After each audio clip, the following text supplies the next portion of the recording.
Hello दोस्तों। कैसे हैं आप सब। आशा है कि आप सभी अच्छे होंगे। और जैसा कि आंगनबाड़ी भर्तियों का काफ़ी अरसे से इंतजार था, वो आंगनबाड़ी की भर्तियां अब आ चुकी हैं। लगभग यूपी के सभी जिलों में 23,700 53 वैकेंसी आई हुई है।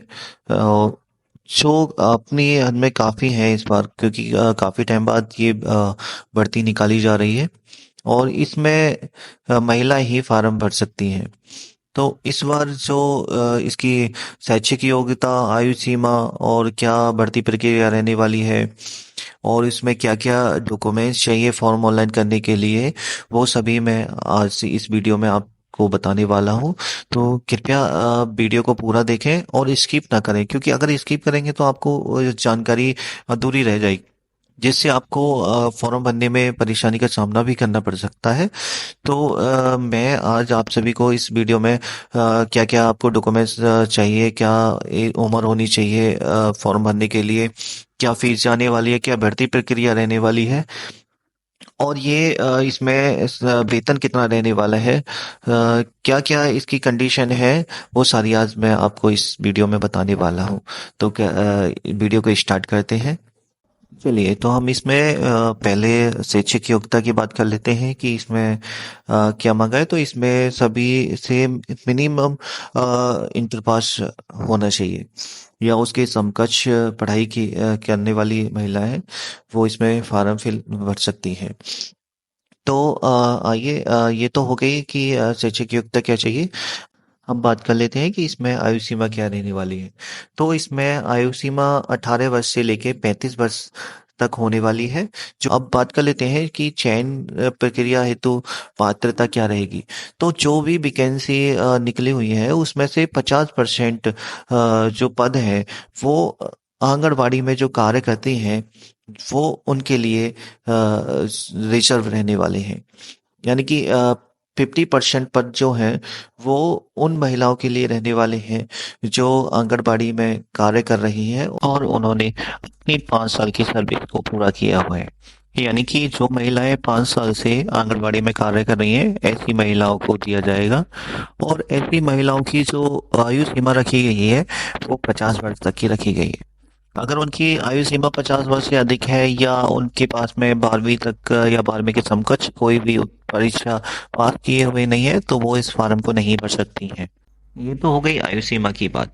अब चलो हम बात कर लेते हैं कि कैसे इस फार्म को भरा जाएगा, और कौन कहाँ से कैसे फार्म भर सकता है, क्योंकि सभी जिलों में ये वैकेंसी आई हुई है।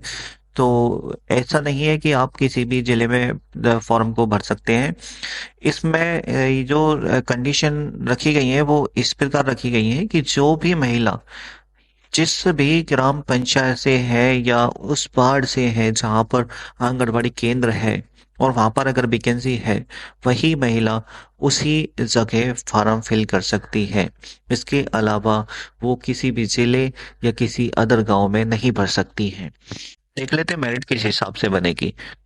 तो मेरिट के लिए आपकी 10वीं के नंबर, जितनी परसेंट 10वीं में है, 12वीं में है, उस परसेंट को 10 से भाग देने के बाद जो अंक प्राप्त होंगे, जैसे मान लीजिए किसी की 45% है, और उसमें 10 के हम डिवाइड करेंगे तो 4.5 अंक प्राप्त होते हैं। तो उसी हिसाब से जितने भी अंक आएंगे 10वीं के, 12वीं के, वो अंक को जोड़ा जाएगा, और इन अंकों को दशमलव के 3 अंकों तक की लिया जाएगा, और इसके हिसाब से मेरिट सूची को तैयार किया जाएगा। और जिस भी कैंडिडेट के सबसे ज्यादा अंक जुड़ने के बाद बैठते हैं, उसका चयन किया जाएगा। ऐसी कंडीशन आती है कि दो कैंडिडेट के या दो से ज्यादा कैंडिडेट के समान अंक आ जाते हैं, तो इसमें जो चयन प्रक्रिया है, उसमें अधिक आयु सीमा वाले कैंडिडेट का चयन किया जाएगा और उसको प्रथम वरीयता दी जाएगी इस जॉब के लिए। चलिए, इसमें जो सेवा समाप्ति के जो नियम बनाए गए हैं, वो इस प्रकार बनाए गए हैं कि यदि किसी आंगनबाड़ी में जो भर्ती होने के बाद यदि कोई भी महिला पंचायत सदस्य या क्षेत्र पंचायत सदस्य या ब्लॉक प्रमुख, जिला पंचायत या प्रधान या नगर पालिका या सभा पार्षद आदि पर निर्वाचित हो जाती है, तो उसकी मानदेय आधारित समता सेवा निर्वाचित घोषित होने के पश्चात ही बिना किसी नोटिस के समाप्त कर दी जाएगी। और दूसरी कंडीशन जो सेवा समाप्ति की रखी गई है कि यदि कोई भी महिला जिसका विवाह नहीं हुआ है और वो इसमें फॉर्म भर देती हैं और उनका चयन हो जाता है, तो उनको शादी होने के बाद या गांव छोड़ने के बाद, यदि उनकी शादी हो जाती है या गांव छोड़ देती हैं, तो उनकी जो सेवा है वो तत्काल प्रभाव से समाप्त कर दी जाएगी। तीसरी जो शर्त रखी गई है वो इस प्रकार रखी गई है कि अगर कोई भी आंगनबाड़ी कार्यकर्ता अगर अपने दायित्व का निर्वहन ठीक से नहीं करती है या अधिक उसकी अनुपस्थिति दर्ज की जाती है, तो ऐसी महिलाओं को एक जिला अधिकारी महोदय के सामने एक सुनवाई का अवसर देते हुए और उसकी सेवा को तत्काल रूप से समाप्त कर दिया जाएगा। आइए अब हम बात कर लेते हैं कि इस फॉर्म को भरने के लिए आपके पास में क्या-क्या चीज़ होनी ज़रूरी है। तो सबसे पहले ये बात तो ये है कि आपका आधार कार्ड होना ज़रूरी है और आधार कार्ड के बाद आपको आय प्रमाण पत्र की आवश्यकता पड़ने वाली है, मूल निवास की आवश्यकता पड़ने वाली है, जाति प्रमाण की आवश्यकता पड़ने वाली है और आपका मोबाइल नंबर, ईमेल आईडी और एक फ़ोटो की आवश्यकता आपको पड़ने वाली है। ये फार्म जल्द ही ऑनलाइन होना शुरू हो जाएंगे जिस भी जिले में अभी स्टार्ट नहीं हुए, क्योंकि ज़्यादा से ज़्यादा जो लिंक है, जो अभी जिस जिले की लिंक अभी एक्टिवेट नहीं हुई है वो ज़्यादा से ज़्यादा 21 मार्च तक का टाइम लेंगी और वो लिंक एक्टिवेट हो जाएंगी। और मुझे नहीं लगता कि आप लोगों को ज़्यादा टाइम मिलने वाला है, क्योंकि इसकी जो लास्ट डेट है वो ज़्यादा से ज़्यादा 15 अप्रैल या 20 अप्रैल तक जाने वाली है।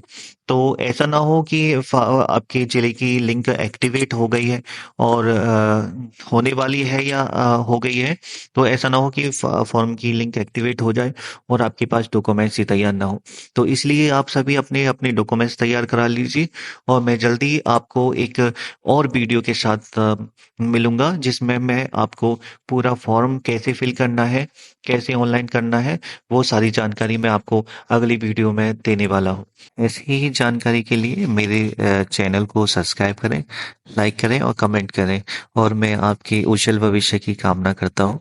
बहुत-बहुत धन्यवाद। नमस्कार।